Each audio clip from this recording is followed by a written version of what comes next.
Web serials இனி டிவிக்கு முன்பே சன் நெக்ஸ்ட் ஆப்ல ஜாலியா எல்லாருக்கும் முன்னாடியே பாருங்க. இப்பவே சன் நெக்ஸ்ட் ஆப்பை டவுன்லோட் பண்ணி சப்ஸ்கிரைப் பண்ணுங்க.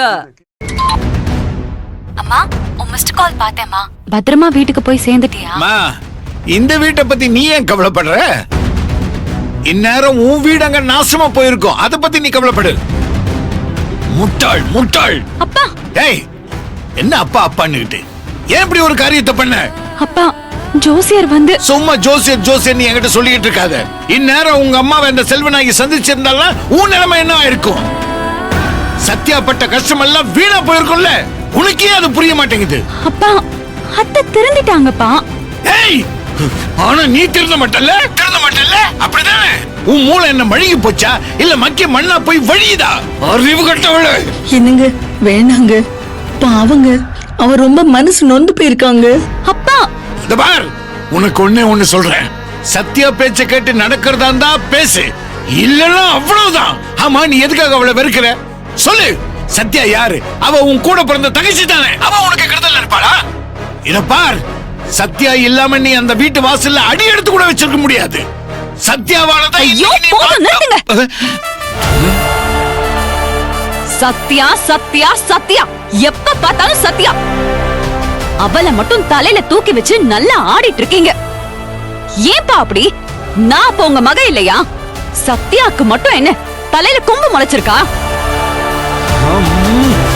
ஏய் தேவி, சத்யாவை பத்தி ஏதாவது பேசின நான் ரொம்ப டென்ஷன் ஆயிடுவேன். பலாறு கண்ணத்துல அரைஞ்சிருவேன். பாட்டி, நீ எதுக்கு குறுக்க பேசுற? நீதான் அவளுக்கு செல்லம் கொடுத்து இந்த அளவுக்கு கெடுத்து வச்சிருக்க. பேசுவேடி, பேசுவேன்.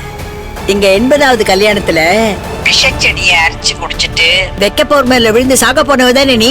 அப்ப உன்னை காப்பாத்தினதும் சத்யா, உன்னை அபியோட கல்யாணம் பண்ணி வச்சதும் சத்யா. இப்ப நீ அவளை பத்தி பேசுறியா? இதையே எத்தனை வாட்டி எத்தனை நாள் தான் சொல்லுவ பாட்டி? நான் அதான் சத்யா கிட்ட கேட்டேன், என்னை ஏன் காப்பாத்துன? சாக விட்டுருக்கலாம்லன்னு. இப்படி நான் தான் காப்பாத்துனேன்னு போஸ்டர் அடிச்சு ஒட்டாத குறை.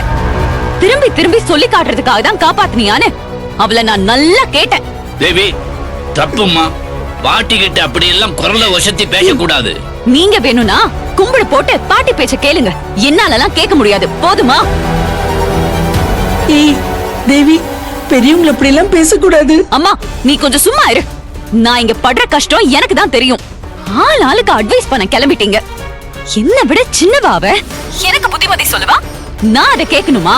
இனிமே அது முடியாது, முடியவே முடியாது. ஏய் பேபி, அப்பா நான் சொல்றேன். அவ என்ன சொல்றாளோ அதை கேட்டுதான் நீ நடக்கணும். சத்யா பேச்ச கேட்டு நடந்தாதான் நீ என் மக. இல்லனா நீ என் மக இல்ல. ஐயோ, அப்ப சரி, ஓகே. கல்லறைக்குறிச்சி சேர்மன் மிஸ்டர் வரதன் அப்படியே வச்சுக்கலாம். நான் உங்க மக இல்லனா நீங்களும் இனிமே என் அப்பா கிடையாது. எப்படி பேசுறா? ஏய் தேவி, என்னடி பேசுற? நான் பேசலமா. என்ன குத்தி குத்தி குட்டி குட்டி குட்டி எல்லாரும் சேர்ந்து வெறுப்பேத்தி வெறியேத்தி தான் பேச வைக்கிறீங்க. உங்க புருஷன் கிட்ட சொல்லுங்க, இனிமே அவர் எனக்கு அப்பாவா இருக்க தேவையில்லைன்னு. நீ பாட்டி தாத்தான்னு எல்லாருமே சத்யாவை மட்டும் வச்சு கொண்டாடுங்க.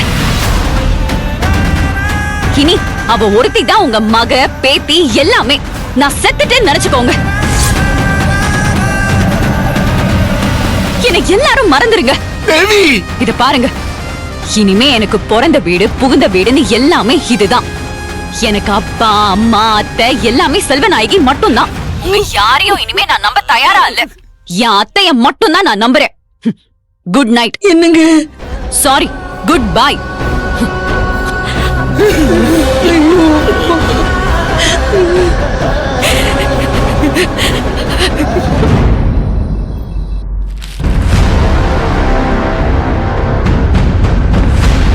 செல்வா, நீயும் குலதெய்வ கோயிலுக்கு வந்திருக்கலாம்ல. அர்ஜுனோட கிளைண்ட் அதை விட முக்கியமா தோணுச்சுங்க. அப்புறம் எப்படி திடீர்னு தேவியோட அம்மா வந்தாங்க? இல்ல தற்செயலா நடந்ததான்னு கேட்டேன். வயித்தெரிச்சல கலப்பாதீங்க. அவங்களதான் சந்திக்கவே முடியலையே, இப்ப எதுக்கு அதை ஞாபகப்படுத்துறீங்க? ஹைபாங்கப்பா. ஹைபா. அர்ஜுன், அம்மா, உன் புது பிசினஸோட கான்ட்ராக்ட் சரியா இருக்கான்னு பாத்துக்கோ. சரிம்மா, கொடுங்க. தேங்க்ஸ்மா, நான் அப்புறம் பாத்துக்கிறேன். ம்